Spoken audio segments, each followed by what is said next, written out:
تو تیسری چیز ہوگی. چوتھی چیز کیا ہے؟ رمضان کے مہینے کا روزہ رکھنا. اگر ہم سوموار اور جمعرات کو روزہ رکھتے ہیں تو یہ ضروری ہے. یہ نفلی اور سنت روزہ ہے.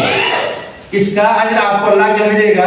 کیونکہ اللہ کے نبی فرماتے ہیں کہ جس نے ایک روزہ اللہ کی رضا کی خاطر رکھا اللہ تعالیٰ اسے جہنم سے کتنی دور کر دیتا ہے؟ 70 سال کی مسافت. 70 سال آپ جتنا چل سکتے ہیں سفر کر سکتے ہیں اتنی دور اللہ تعالیٰ ایک روزے کے بدلے میں کرے گا. اس میں قید نہیں لگایا کہ فرض روزہ، کوئی بھی روزہ. تو روزے کی بڑی اہمیت ہے اور اللہ تعالیٰ نے یہ وعدہ کیا ہے کہ روزے کا بدلہ میں اپنے ہاتھ سے دوں گا. اور اللہ کتنا دے گا اللہ کے حساب سے آپ اندازہ لگائیں. پانچویں چیز ہے اللہ کے گھر کا حج کرنا. اور یہ صاحب استطاعت کے لیے. استطاعت میں دو چیزیں ہیں. کہا وَلِلَّهِ عَلَى النَّاسِ حِجُّ الْبَيْتِ مَنِ اسْتَطَاعَ إِلَيْهِ سَبِيلًا. اللہ کے لیے یعنی خالص اللہ کے لیے ہونا چاہیے. حاجی صاحب کا اسٹیکر لگانے کے لیے نہیں، لوگوں میں سیٹ گروانے کے لیے نہیں. یہ نہیں کہ میں نے سعودیہ میں 50-35 سال گزارا 10 حج کیا ہوں. اللہ کو یہ کوانٹیٹی مقصود نہیں ہے کہ آپ نے کتنا کیا ہے. اللہ کے یہاں کوئی فرق نہیں پڑے گا آپ کی عبادتوں سے. اللہ تعالیٰ آپ کو دے گا اخلاص کی بنیاد پر کہ آپ نے جو کام کیا ہے عبادت کی کس لیے کیا ہے؟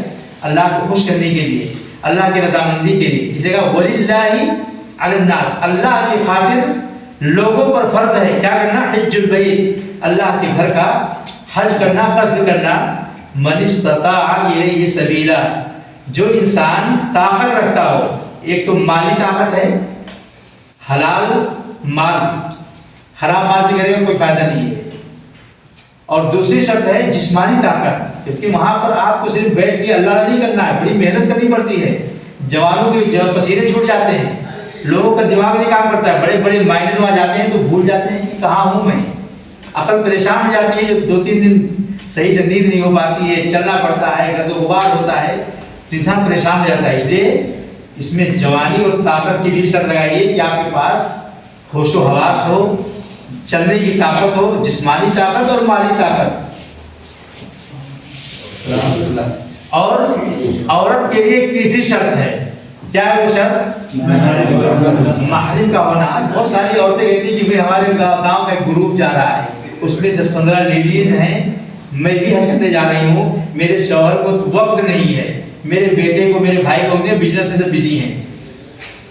ان کا یہ شرط ان کے پاس نہیں ہے، ان کے اوپر فرض نہیں ہے.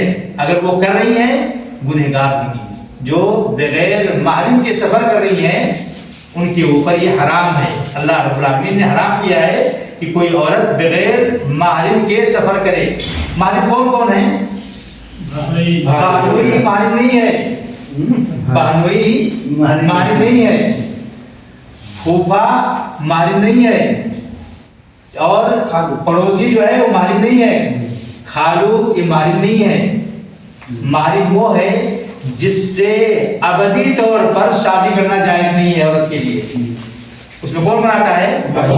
بیٹا ہے، باپ ہے، دادا ہے، نانا ہے، ماموں ہے، چچا ہے، بھائی ہے، بھتیجا ہے، پوتا ہے، نواسا ہے. یہ سارے اس میں آتے ہیں.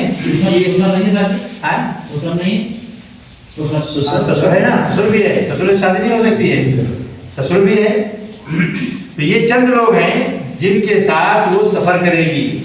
گاؤں کا پڑوسی ہے، بازار سے سودا دیا کرتا ہے ہمیشہ، وہی جا رہا ہے، اس کے سب سے اچھا کون ملے گا وہاں بھی خیال کرے گا. تو یہ سفر جائز نہیں ہے.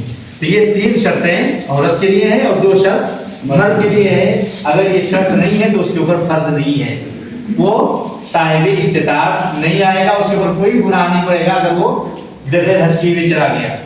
لیکن اگر طاقت ہے، سب کچھ ہے، پھر بھی حج نہیں کر رہا ہے تو اللہ کے نبی نے کیا کہا کہ یہودی ہو کر مرے، مجوسی اور نصرانی ہو کر مرے، اسلام پہ رہ کر وہ نہیں مرے گا.